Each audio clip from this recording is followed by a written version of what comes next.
Bonjour et bienvenue sur Télégoël, votre télévision locale citoyenne. Nous sommes le mercredi 16 septembre. Voici le sommaire de votre journal. Premier salon du bien-être et de la santé à Loison-sous-Lens. Les parcours éducatifs et culturels proposés par la ville de Lens. La saison culturelle de la ville d'Avion et la rubrique sport de Christophe Villoire.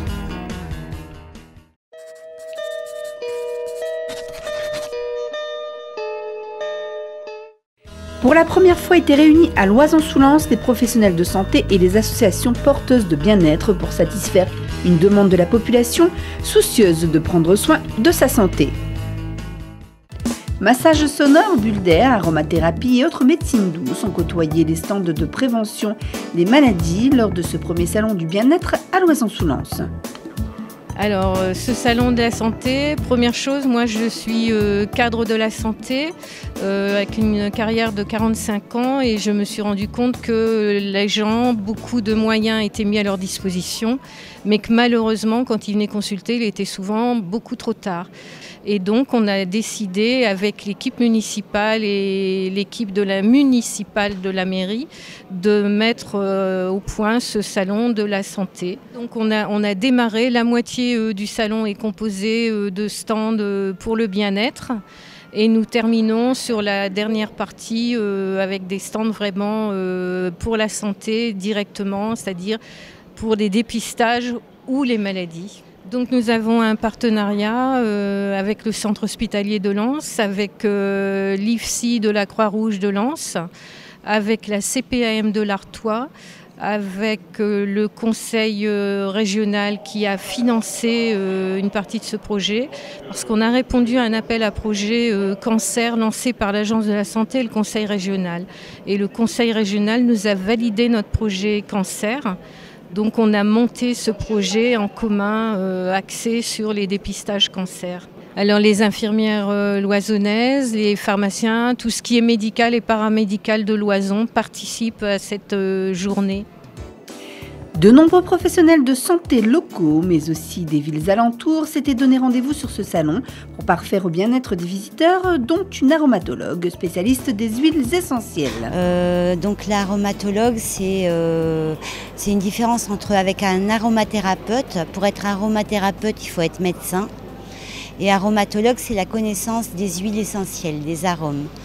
En fait, les huiles essentielles, c'est fabriqué avec les plantes et c'est une distillation par les plantes et on peut s'en servir à but thérapeutique. Alors, il ne faut pas oublier qu'une huile essentielle, avant tout, ça a des vertus anti-inflammatoires, antalgiques, anti-infectieuses et tout, avant de jouer sur l'odorat. En olfaction, en fait, on travaille sur l'essence, sur entre guillemets, peut-être sur l'âme. Voilà. Et donc, on peut travailler sur les émotions. Donc, on peut évacuer aussi des émotions qu'on garde à l'intérieur de soi, parce que ça favorise, quand on travaille en olfaction, de parler de soi. Si les huiles essentielles soignent, l'air apaise et purifie. Et nouveauté sur ce salon, vous pouviez vous faire masser dans des bulles d'air. Notre agence, l'ADN de notre agence, c'est la forme et le bien-être en entreprise. Donc on intervient sur des événements comme ce jour et on travaille essentiellement avec l'IRFO, qui est l'Institut des rencontres de la forme, avec lequel on positionne des bulles d'air pur. Alors c'est très simple, ce sont deux bulles, vous en avez deux derrière vous, sur lesquelles il y a un air pur à 99,99%. Concrètement, on enlève tout ce qui est particules, métaux lourds et particules fines. Donc vous êtes normalement à l'intérieur de la bulle dans un environnement qu'on devrait respirer tout le temps. Voilà. Dans un contexte de massage, effectivement, on ne peut pas ressentir vraiment les bienfaits. Mais nous, on fait beaucoup d'activités sportives dans ces bulles, c'est-à-dire avec des vélos. Si vous faites 30 minutes à pédaler, à faire une véritable activité, vous allez sentir les bienfaits. Maintenant, après nous, on propose surtout des ateliers de sophrologie, surtout dans la bulle blanche. Dans la bulle transparente, on propose surtout des ateliers de massage assis. Voilà. Donc, les ateliers de sophrologie, ce sont des formats qui durent à peu près une vingtaine de minutes et qui ont vraiment pour vocation à apprendre les gens à respirer. Voilà. Qui dit santé dit également CPAM de l'Artois que vous pouviez interroger sur le salon et qui donnait également des conseils santé comme manger 5 fruits et légumes par jour, ce que vous pouviez faire au Petit Kawa. Donc Petit Kawa est un lieu intergénérationnel, interculturel et artistique. On accueille aussi bien des associations que des particuliers ou d'autres organismes afin d'échanger les savoirs, les compétences, d'organiser des réunions, des activités manuelles également pour les enfants. Donc Petit Kawa est un café citoyen mais pas un café comme les autres. C'est un café donc sans alcool qui est basé sur les spécialités de smoothie, donc des jus de fruits frais, des cupcakes. Voilà, on se situe à Losangoël dans la rue Magnier. Diverses activités vous seront proposées au Petit Kawa. Les matériaux, le mobilier de Petit Kawa est fait en matériaux de récupération, ce qui permet aussi de donner une seconde vie à ces matériaux. Voilà. Donc l'association est très récente, elle est créée depuis novembre 2014. Petit Kawa a investi les lieux de son local en mars 2015. Les travaux ne sont pas tout à fait terminés, donc on est là vraiment pour se faire connaître, se faire démarcher par les professionnels ou les associations, parce qu'on peut aussi vous proposer des réceptions ou des vins d'honneur où on vous préparera nos fameux smoothies et cupcakes.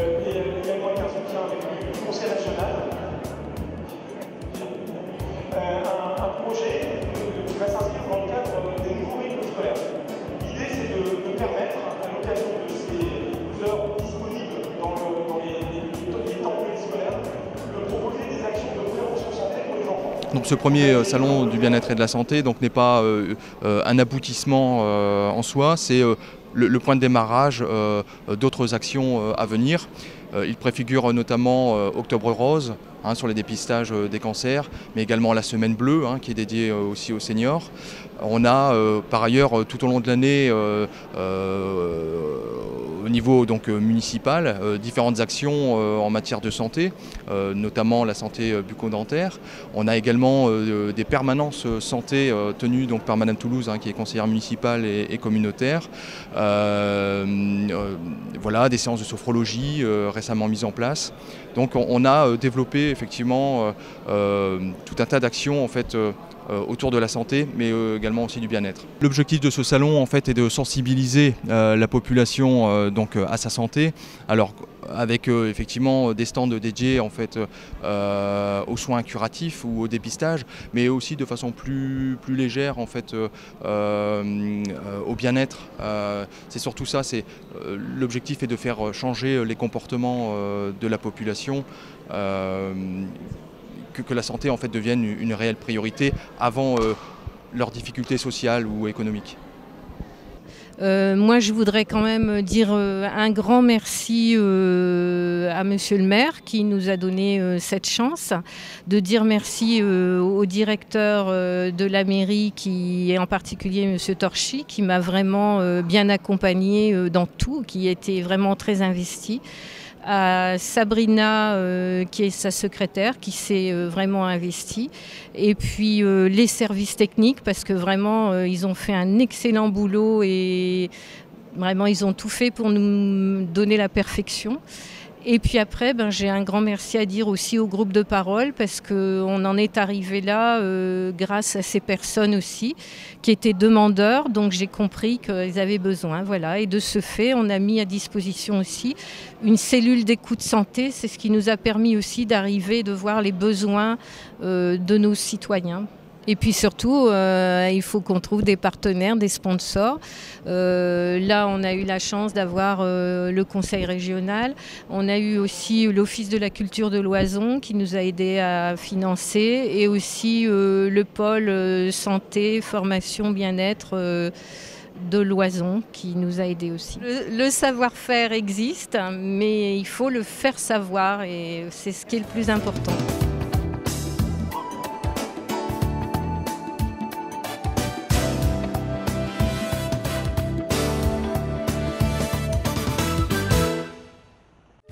Favoriser la culture et le sport dans les programmes scolaires est un avantage certain quand dans sa ville, on a un musée comme Louvre-Lens. Avec les services culturels de la ville de Lens et ses différents lieux d'exposition et de spectacle, les habitants et surtout les enfants vont bénéficier d'un parcours éducatif et culturel mis en place dernièrement par la ville de Lens. Donc c'est peu d'organiser ça pour que, j'allais dire, pour que les enseignants n'aient plus l'excuse de dire oui, mais ça c'est pas dans mes programmes. Le parcours d'éducation artistique et culturelle, c'est pouvoir garantir à tous les élèves d'avoir fréquenté tous les grands champs de l'art disponibles sur un territoire tout au long de sa scolarité. Donc on est passé d'une logique où chaque enseignant au sein de sa classe faisait sa propre programmation de découverte de l'art à une logique de travail en équipe qui inscrit l'élève dans une démarche continue d'accès à la culture. Et du coup ça se construit nécessairement avec l'existant d'un point de vue local, avec la rencontre d'œuvres, la rencontre d'artistes, des pratiques artistiques, et ça exige aujourd'hui, au XXIe siècle, de travailler en partenariat avec les collectivités qui elles-mêmes participent à l'éducation des enfants. En fait, c'est une démarche qui a été initiée il y a quelques mois déjà, qui visait à organiser, à coordonner un petit peu tout ce qui était proposé. Il y avait d'un côté l'éducation nationale, qui a des obligations en matière d'éducation artistique et culturelle, et la ville de Lens, qui depuis très longtemps déjà proposait dans son offre un certain nombre de choses en direction des scolaires. Et un peu par empilement, année après année, voilà, il y a beaucoup de choses qui se sont ajoutées. Et qui n'étaient pas toujours très en cohérence, ou en tout cas qui n'étaient pas suffisamment appropriées de façon la plus équitable possible, et qui donc ne touchaient pas tous les élèves d'âge scolaire scolarisés à Lens. Donc l'idée c'était, nous, municipalité, notre souci c'est que quand on a une offre, elle soit utilisée elle soit appropriée par l'ensemble des élèves qui fréquentent les écoles. Donc ça a été de voir qu'est-ce qui pêchait, pourquoi cette offre n'était pas toujours en adéquation avec les attentes de l'éducation nationale. Et c'est ce constat, et ce travail déjà de longue durée, de toute façon en partenariat avec l'inspection de l'éducation nationale, c'est de dire: posons à plat ce qu'on fait, quelles sont vos attentes, et essayons de croiser tout cela de façon à ce que nous, notre offre soit adaptée à vos attentes, et qu'à l'inverse, après, elle soit davantage appropriée par les enseignants, et que du coup, tous les élèves scolarisés à Lens puissent avoir accès, au moins une fois dans leur scolarité, à tous les équipements culturels et toutes les propositions de la ville. Bernadette, qui a été à nos côtés bien avant l'arrivée du Louvre. Notre offre, elle s'adresse essentiellement aux primaires, puisque ça fait partie de nos responsabilités, puisque les écoles dépendent, sont dans leur aspect matériel dépendant des municipalités. Donc on se concentre sur les écoles, même si on a aussi des choses en partenariat, je pense dans le cadre du salon du livre policier avec des établissements secondaires ou des lycées.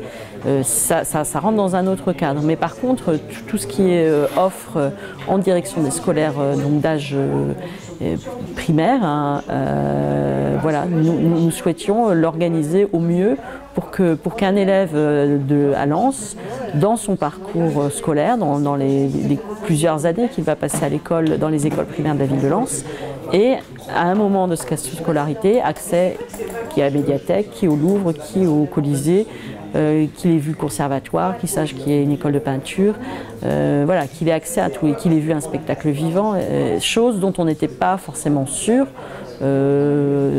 tant qu'on ne l'avait pas organisé de cette façon, puisque c'était plus un éventail de propositions, et puis chacun prenait ce qui l'intéressait ou pas. Donc on n'était pas certain qu'à l'issue de la scolarité, les gamins, ils aient tous bénéficié de ça. C'est pas quelque chose que nous, on peut imposer en tant que ville, mais par contre, en travaillant avec l'éducation nationale, on peut s'arranger pour que notre offre soit plus en adéquation, et donc que du coup, les enseignants s'y retrouvent et souhaitent en profiter davantage qu'ils ne le faisaient peut-être parfois jusqu'à présent. Voilà. Avec la réforme de l'école de 2013, il y a une évolution sur le parcours de scolarité d'un élève. L'objectif qui est le nôtre, c'est d'offrir ce parcours d'éducation artistique et culturelle de l'entrée à l'école maternelle jusqu'à la fin de la scolarité obligatoire à minima.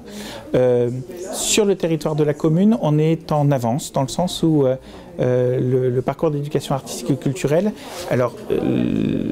qui est qui est déjà bien installé au niveau des écoles maternelles et des écoles élémentaires, va pouvoir se construire à travers le projet qu'on a mené, déjà sur le passage au collège avec la 6e.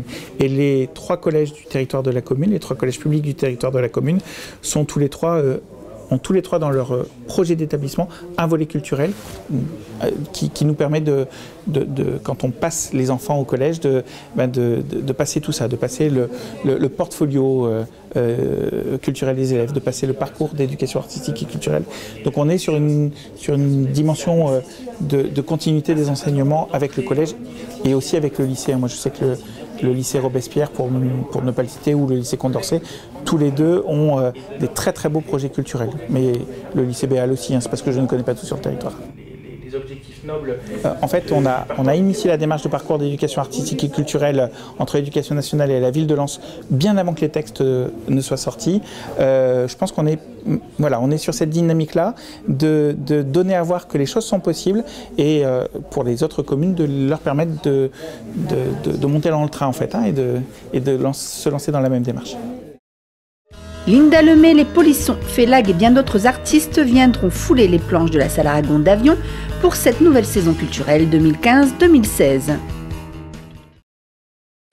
C'est toujours un plaisir d'arriver en début de saison, faire l'ouverture, annoncer un peu l'ensemble de ce programme qui est travaillé durant de longs mois. Il faut aller voir des spectacles, il faut recevoir des artistes, des compagnies, jauger, trouver un équilibre général dedans, pour que ça plaise surtout au plus grand nombre et à toutes les générations. Donc effectivement, on démarre le vendredi 18 septembre avec, et pour une première fois, c'est un partenariat parce qu'on fait cette ouverture de saison avec Culture Commune, la scène nationale du bassin minier, et le service culture de la ville d'Avion. Donc le premier spectacle est proposé de manière conjointe. C'est un artiste qui s'appelle Pierre Meunier, qui nous vient de l'Est, de la région de Strasbourg, je crois. Et c'est un spectacle un petit peu déroutant, mais passionnant au niveau de ce qu'il propose comme réflexion, d'autant plus que le public sera sur le plateau, vraiment avec l'artiste au milieu et avec sa mise en scène. Il embarquera le public dans ce qu'il a intitulé « Au milieu du désordre ».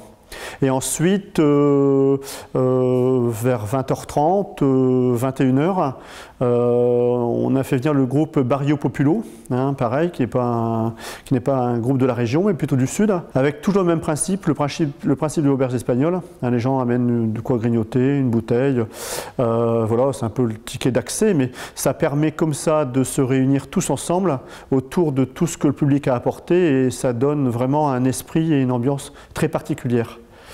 Ensuite, d'autres rendez-vous évidemment avec des compagnies régionales, mais comme chaque année, il y a quand même toute une série de temps forts. Fin novembre, le week-end patoisant, qui marche toujours chaque année.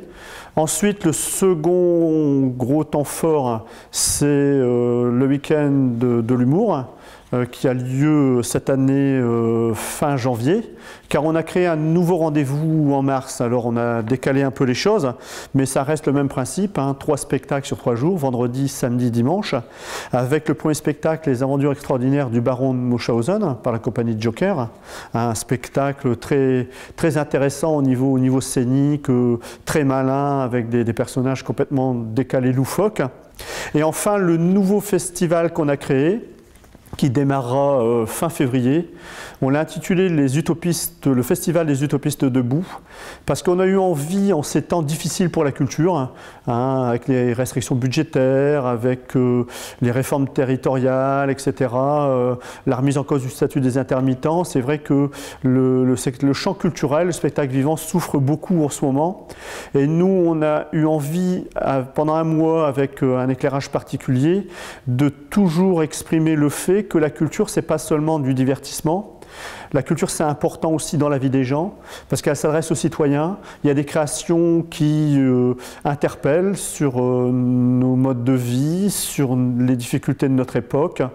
Et les artistes s'approprient ces questionnements-là, créent des spectacles. Et on a voulu, pendant un mois, donner la parole à ces compagnies, à ces artistes-là. Donc on est plutôt cette année sur la thématique travail, mais pas que.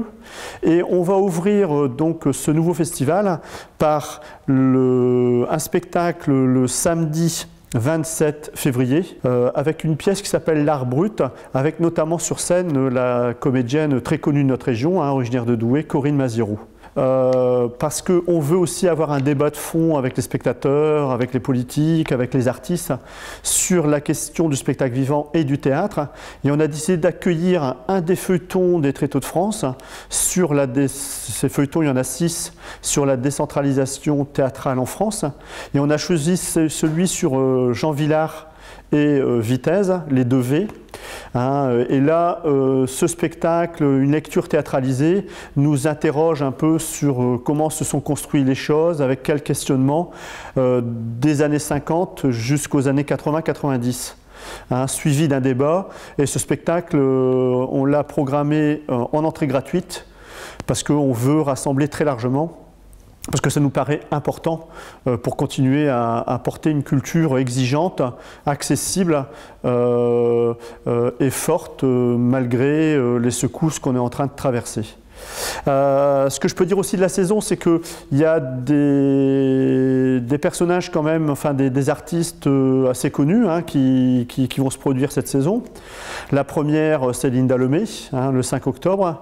Malheureusement, là, à l'heure de l'enregistrement, je suis obligé de dire que nous sommes complets. Ensuite, on fait revenir un autre artiste qu'on avait fait venir il y a 3 ans, qui est bien connu aussi des gens de la région, c'est Félag, l'humoriste franco-algérien qui fait des choses hyper intéressantes. Voilà un peu au niveau des têtes d'affiche. Dire aussi qu'il y a des belles créations régionales, des nouvelles. Donc ces spectacles-là, c'est des spectacles qu'on adresse aussi aux scolaires, parce que c'est important.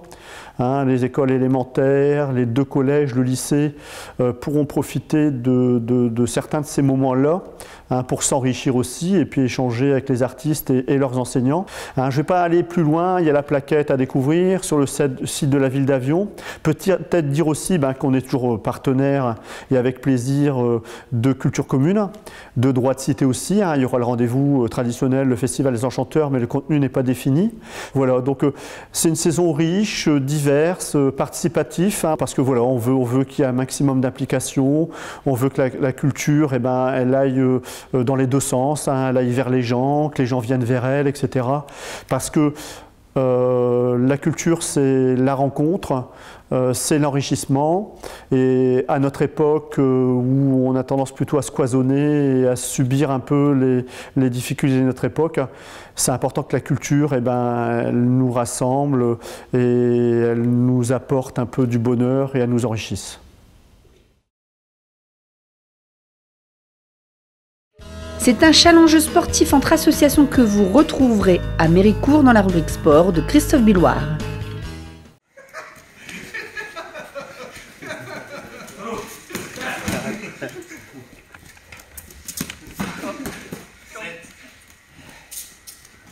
Rentrée sportive à l'espace sportif Jules Adoumec de Méricourt, avec, comme chaque premier dimanche de septembre, le traditionnel challenge interassociatif réunissant nombreux clubs sportifs méricourtois. Le principe reste identique aux éditions précédentes, préparer la nouvelle saison en découvrant et pratiquant d'autres activités sportives, le tout dans un esprit convivial. En fait, c'est un petit peu aussi le but, la convivialité, oui, mais aussi la découverte des autres activités. Quand on n'est pas encore sûr de ce qu'on va faire, on peut s'essayer effectivement ce jour-là au niveau du challenge interassociatif. Les sportifs sont contents de se retrouver en fait autour d'épreuves conviviales, quelquefois même un peu loufoques. La convivialité forcément tisse des liens et c'est ce qu'on retrouve de toute façon. On le retrouve déjà tout au long de l'année puisque quand on a un complexe comme celui-ci, les gens se côtoient, les clubs se côtoient et ils ont l'habitude de se voir et de lier des liens, de l'amitié et des choses comme ça. Mais ce jour-là, on est vraiment sur des épreuves sportives et on s'essaye à diverses activités. Si au tout début, lors de la première édition, il n'y avait que 3 disciplines, le tir, le basket et le VTT, ce challenge sportif a bien évolué en proposant un large choix d'activités pour les participants, qu'ils soient licenciés ou non. Pour cette édition 2015, Une quarantaine de participants, dispatchés en une dizaine d'équipes, ont évolué sur 12 épreuves différentes: tir à la carabine, tir à la sarbacane, Yosekan Budo, badminton, tennis de table, VTT, basketball, judo, karaté, javelot, hockey et football. En fait c'est un challenge qui ne s'arrête jamais. En fait, on peut prendre autant de disciplines qu'on veut. C'est parti avec 3 épreuves au départ, le VTT, le basket et le tir. Et aujourd'hui, on est à 12 épreuves. Mais on peut imaginer, par rapport au nombre d'activités associatives qu'on a sur Méricourt, on peut imaginer 25 épreuves si on veut. Bien évidemment, la municipalité donne beaucoup d'intérêt au sport, notamment sur les mises à disposition de salles et des équipements comme le complexe sportif ou le parc Léon de l'Étocard, des équipements vraiment d'une grande qualité. D'ailleurs, grâce à ça, on a des résultats au niveau national et la municipalité accorde beaucoup d'importance pour le sport. Et surtout pour que tout le monde puisse en faire. C'est le sport pour tous, il n'y a pas d'élitisme, mais en tout cas tout le monde peut trouver chaussures à son pied, en tout cas en termes d'activité sportive à Méricourt. L'important c'est toujours mes jambes face à la voilà, et en dynamique. Voilà. Mon poids de corps, pareil. Je peux réessayer. Ah, dans tout le poids. Ah, dans tout le poids.